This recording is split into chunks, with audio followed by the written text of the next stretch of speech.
Hello students, मैं doctor C S Rathore. मैं आप लोगों के लिए इनर प्रोडक्ट स्पेस का ये सेकेंड वीडियो लेक्चर लेके आया हूँ।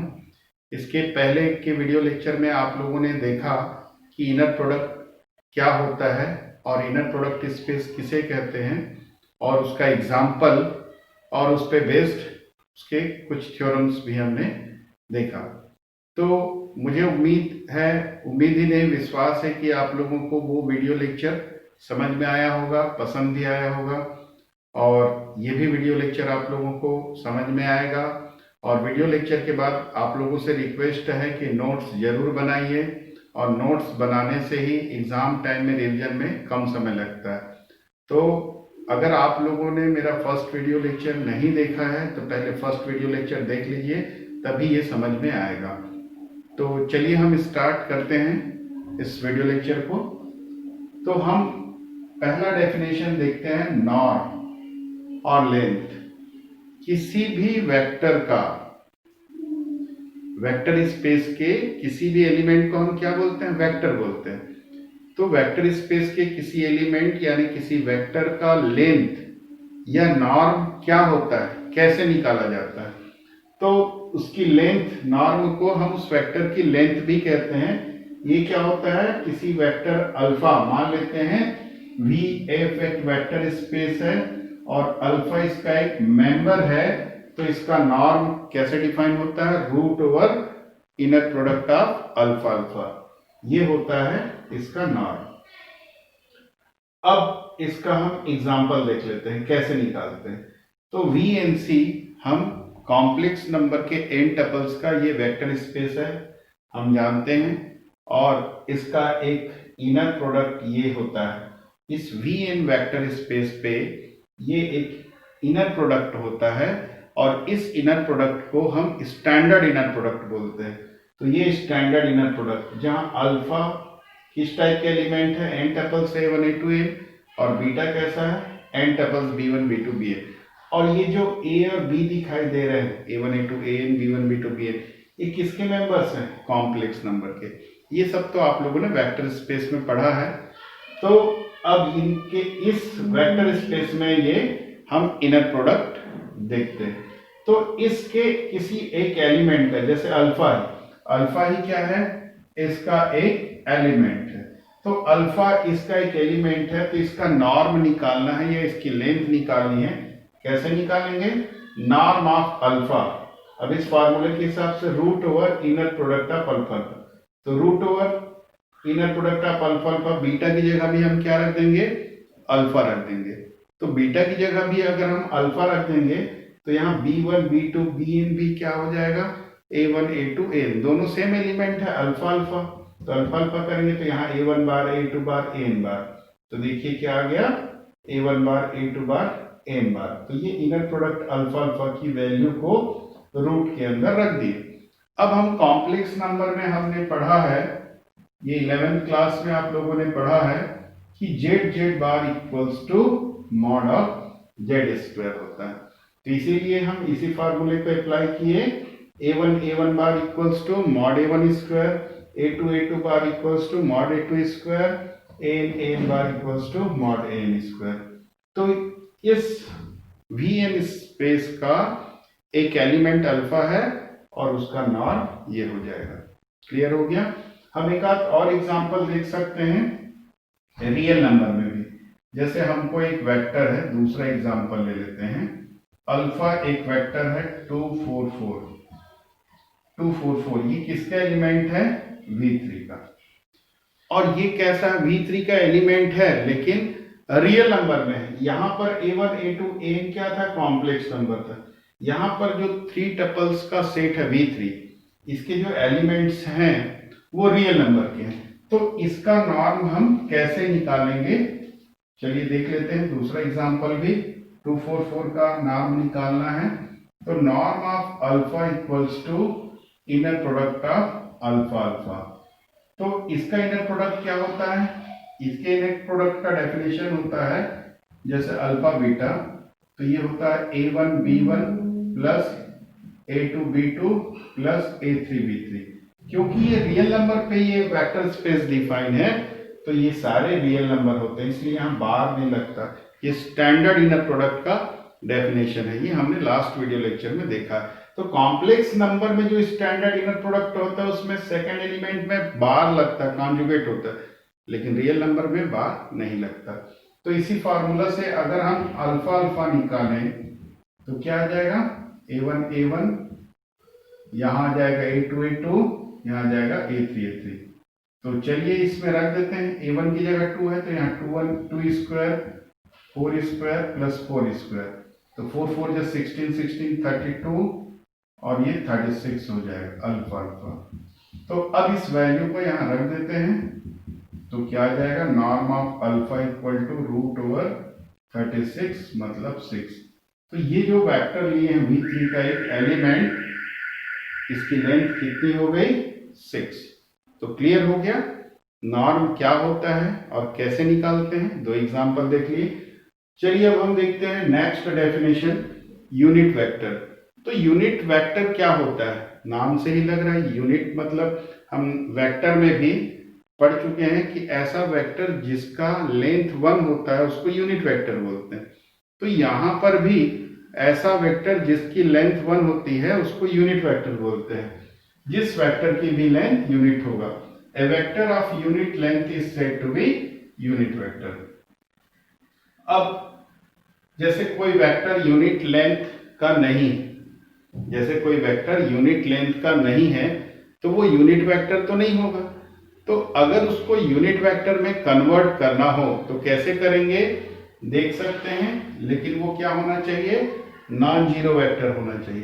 तो कोई भी नॉन जीरो वेक्टर को यूनिट वेक्टर में कन्वर्ट करना है तो उसका फार्मूला है उस वेक्टर में उसकी लेंथ का डिवाइड कर दें, नॉर्म अल्फा का डिवाइड कर दें मतलब उसकी लेंथ का डिवाइड कर दें। तो चलिए हम इसी एग्जांपल को लेते हैं। तो ये एग्जांपल जो है इस वेक्टर का यूनिट वेक्टर निकालना है। मान लीजिए हम ये जो एग्जांपल अभी जिसका लेंथ निकालें इसका यूनिट वेक्टर निकालना होगा, तो क्या करेंगे, यही प्रोसेस को रिपीट करेंगे, यानी नॉर्म निकालेंगे इसका। तो यहाँ पर हम निकाल चुके हैं इसलिए थोड़ा उससे आगे बढ़ते हैं। तो अब इस वेक्टर का यूनिट वेक्टर क्या हो जाएगा, उसके आगे देखें, इसका यूनिट वेक्टर हो जाएगा, unit vector alpha upon norm alpha. तो अल्फा क्या है 2 4 4 और यूनिट वेक्टर 6 है, सॉरी नॉर्म ऑफ अल्फा 6 है। 6 को सबके नीचे करेंगे तो यहाँ 1/3 2/3 2/3। तो ये जो वेक्टर है 2 4 4 उसका यूनिट वेक्टर क्या होगा 1/3 2/3 2/3। तो क्लियर हो गया, हमने पहले डेफिनेशन देखा नॉर्म का यानी लेंथ का, दूसरा डेफिनेशन यूनिट वेक्टर का और उसका एग्जांपल देख लिए। अब चलिए हम एक थ्योरम देखते हैं जिसके 3 स्टेटमेंट है, इन तीनों का हम प्रूफ करते हैं। तो इसका प्रूफ करते हैं, चलिए।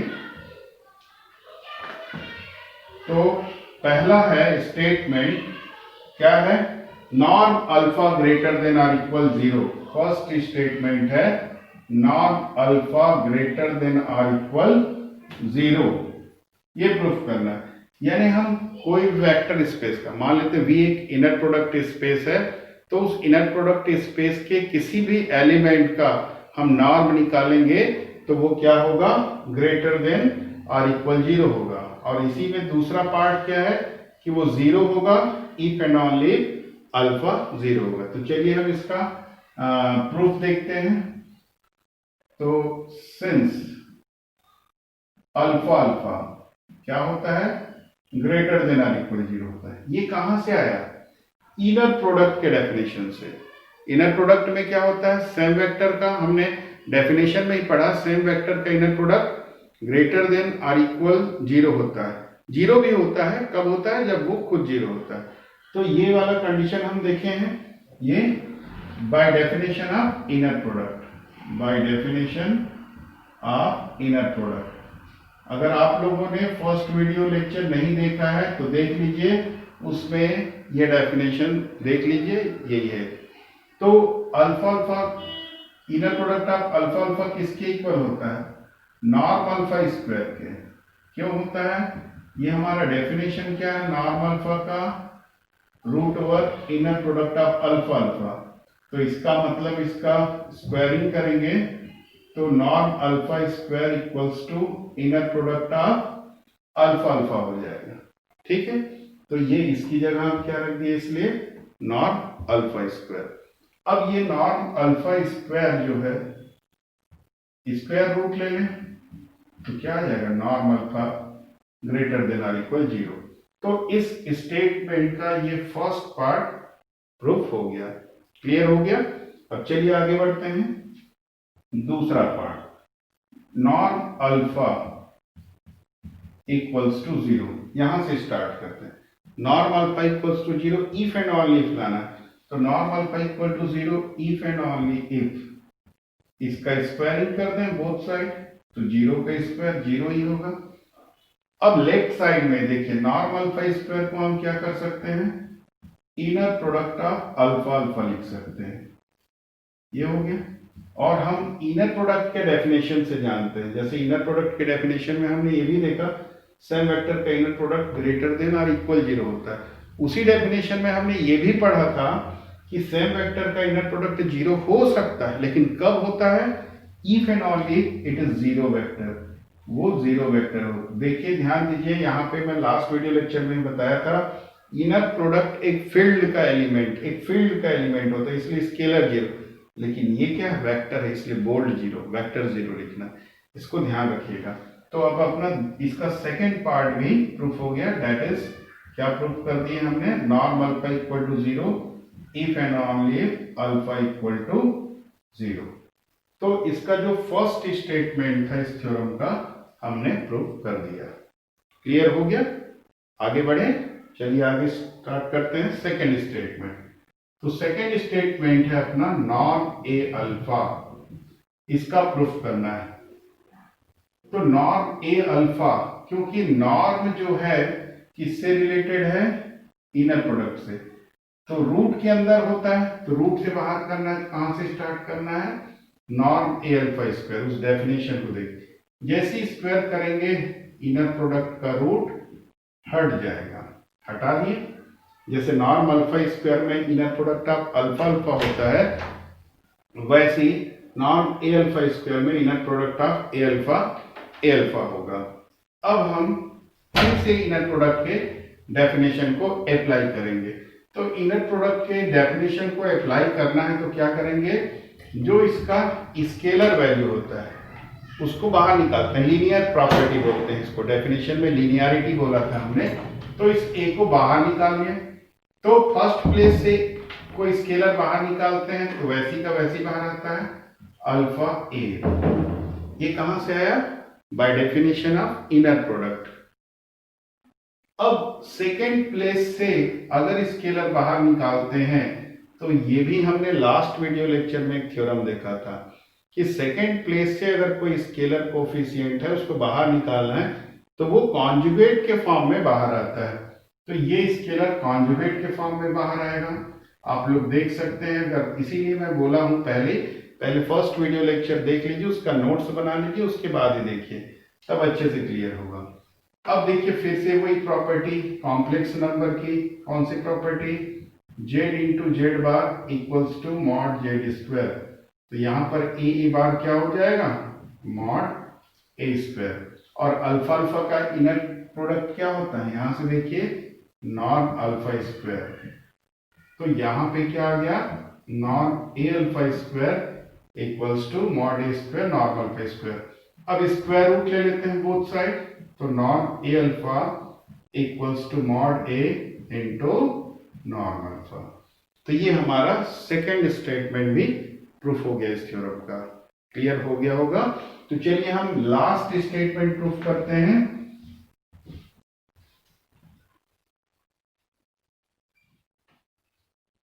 तो देखिए लास्ट स्टेटमेंट क्या है, इस स्टेटमेंट को ट्राइंगल इनइक्वालिटी के नाम से जानते हैं।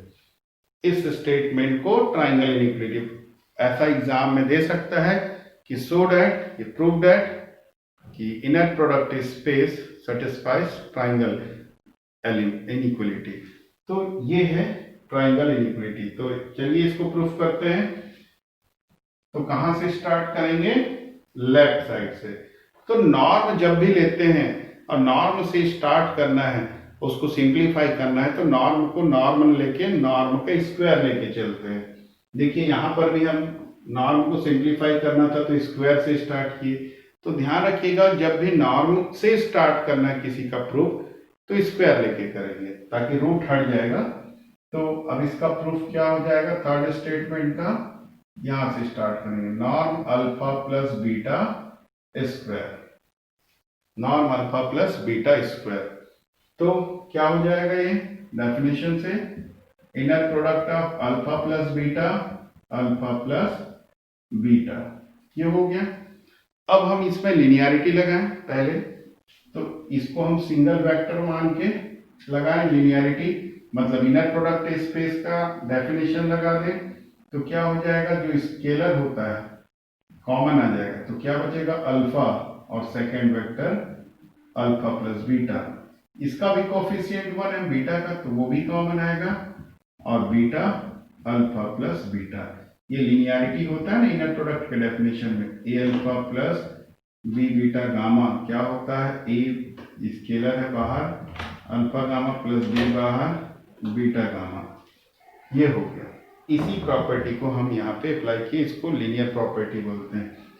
अब हम इसको भी अलग अलग करना चाहते हैं, तो सेकेंड प्लेस से अगर स्केलर कॉमन लेते हैं तो वो कॉन्जुगेट के फॉर्म में, तो यहाँ भी कोफिशिएंट 1 है तो 1 का बार ले लेंगे अल्फा अल्फा, इसका भी कोफिशिएंट 1 है तो 1 का बार। सेकेंड प्लेस से जब स्केलर को बाहर लेते हैं तो कॉन्जुगेट के फॉर्म में आता है, ये हमने लास्ट वीडियो लेक्चर के एक थ्योरम में देखा। और इसमें भी 1 1 है तो क्या हो जाएगा 1 बार बीटा अल्फा प्लस 1 बार बीटा बीटा, क्लियर हो गया। फर्स्ट प्लेस से जब स्केलर बाहर निकलता है तो विदाउट कॉन्जुगेट बाहर आता है, और ये स्केलर सेकेंड प्लेस से जब निकालते हैं तो कॉन्जुगेट के साथ बाहर आता है।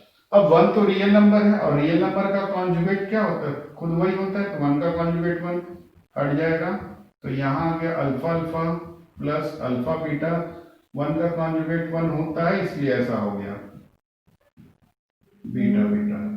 अब अल्फा अल्फा का इनर प्रोडक्ट क्या होता है, नॉर्म अल्फा स्क्वायर, ये अल्फा बीटा। अब फिर से इनर प्रोडक्ट का डेफिनेशन लगा देंगे। इनर प्रोडक्ट का डेफिनेशन क्या है, बीटा अल्फा को अल्फा बीटा रखेंगे तो कॉन्जुगेट सिमेट्री से अल्फा बीटा का कॉन्जुगेट हो जाएगा, और ये बीटा बीटा क्या हो जाएगा, नॉर्म बीटा स्क्वायर। हो गया क्लियर, 1 का कॉन्जुगेट 1 हो गया। नेक्स्ट स्टेप में इसको नॉर्म अल्फा स्क्वायर, इसको नॉर्म बीटा स्क्वायर, इस बीटा अल्फा को अल्फा बीटा लिखे तो कॉन्जुगेट हो गया। ये डेफिनेशन में है इनर प्रोडक्ट के बाय कॉन्जुगेट सिमेट्री। अब थोड़ा सा कॉम्प्लेक्स नंबर का यहाँ कॉन्सेप्ट अप्लाई होगा। कॉम्प्लेक्स नंबर का कॉन्सेप्ट आप लोगों ने पढ़ा है, क्या होता है कि जेड और जेड के कॉन्जुगेट को ऐड करेंगे तो क्या आता है, 2 real part of Z, Z plus conjugate of Z क्या होता है, 2 रियल पार्ट ऑफ जेड। तो यहाँ पर ये सब कॉन्जुगेट है, सॉरी कॉम्प्लेक्स नंबर जेड और ये जेड बार है, तो जेड प्लस जेड बार 2 रियल पार्ट। तो यहाँ पे क्या आ जाएगा, कहाँ से स्टार्ट किए थे, norm alpha plus beta square left side, right side में है first term norm alpha square, और इन दोनों को क्या लिख सकते हैं, 2 real part of alpha beta, 2 real part of Z, Z की जगह अल्फा बीटा है, प्लस नॉर्म बीटा स्क्वायर, इसका ये रेफरेंस है। अब एक और हमने पढ़ा है कॉम्प्लेक्स नंबर में, क्या पढ़े हैं कि रियल पार्ट ऑफ जेड से इसका मॉडुलस बड़ा होता है, किसी भी कॉम्प्लेक्स नंबर के रियल पार्ट से उसका जो मॉडुलस होता है वो बड़ा होता है या इक्वल होता है। इस इनइक्वालिटी को यहाँ अप्लाई करें तो लेस देन और equal norm alpha square plus 2, और ये हो जाएगा mod of inner product of alpha beta plus norm beta square. Clear हो गया, इसको हमने किस में चेंज कर दिया, मॉड में। अब मैं नेक्स्ट वीडियो लेक्चर में एक इनइक्वालिटी लेके आऊंगा, स्वार्ज इनइक्वालिटी। तो उसका यूज हम यहाँ पहले ही कर रहे हैं, ध्यान रखिएगा। इसको मैं नेक्स्ट वीडियो लेक्चर में लेके आऊंगा, जो बहुत इंपॉर्टेंट थ्योरम है। तो स्वार्ज इनइक्वालिटी क्या है? स्वार्ज इनइक्वालिटी ये है mod of inner product of alpha beta is less than और equal norm alpha into norm beta. ये स्वार्ज इनइक्वालिटी का स्टेटमेंट है। इनर प्रोडक्ट स्पेस में ये इनइक्वालिटी होल्ड करता है। मतलब इस मॉड को हटा के हम ये लिख सकते हैं, तो यहां जाएगा नॉर्म अल्फा स्क्वायर प्लस 2, इसकी जगह ये रखेंगे norm alpha into norm beta, और यहाँ पे क्या है नॉर्म बीटा स्क्वायर, तो ये आ जाएगा norm alpha plus norm beta का होल स्क्वायर। ये हो गया। मतलब क्या हो जाएगा? That is norm alpha plus beta whole square less than और equal norm alpha plus norm beta whole square. तो बोथ साइड स्क्वायर रूट ले लें, तो क्या आ गया? Norm alpha plus beta less than और equal norm alpha plus norm beta. तो ट्राइंगल इनइक्वालिटी भी प्रूफ हो गया। तो क्लियर हो गया। अगर आप लोगों को एक बार में क्लियर नहीं हो पाता है तो फिर से वीडियो को वॉच कीजिए, जरूर क्लियर होगा। और रुक रुक के देखिए, पॉज कर करके देखिए, समझ समझ के, जरूर क्लियर होगा। तो आज के वीडियो लेक्चर में इतना ही है। नेक्स्ट वीडियो लेक्चर में मैं स्वार्ज इनइक्वालिटी और उसके आगे के थ्योरम्स लेके आऊँगा। तब तक आप इस वीडियो लेक्चर का नोट्स तैयार कीजिए, और 2 वीडियो लेक्चर हो गए, दोनों का रिवीजन करके रखिए ताकि नेक्स्ट वीडियो लेक्चर अच्छे से समझ में आए। तो चलिए फिर नेक्स्ट वीडियो लेक्चर में मिलते हैं। Thank you.